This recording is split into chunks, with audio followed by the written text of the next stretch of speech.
Kur'an'ım yayırtar dilni, odur ruhim hem sırdaşım. Bəxit durman alemce, Kur'an okup ötken günüm.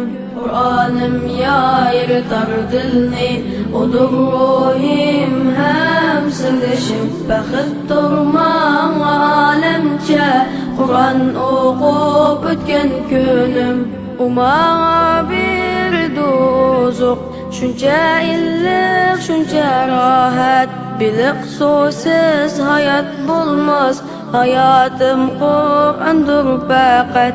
Kur'an dep soğukar yüreğim, o siz dil tapmaydı lezzet. Bu izzet hem katta bulaq, onun siz gelmez saadet.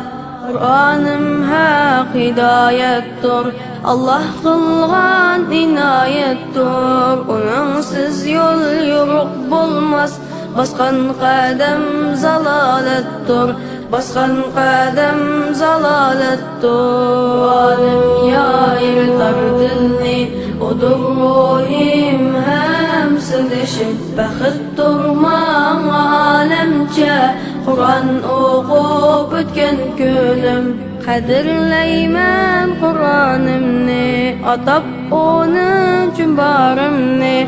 Kubul eyle ulu Rahman, sana kılgan duayımni.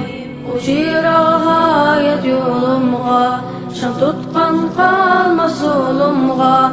Vaktini ber aziz ümmet, nuçira aşı Kur'an'a. Kur'an'ım yayırtar dilni, odur ruhim hem sırdaşım. Bəxit durman alemce, Kur'an okup ötken günüm. Kur'an'ım yayırtar dilni, odur ruhim hem sırdaşım. Bəxit durman alemce, Kur'an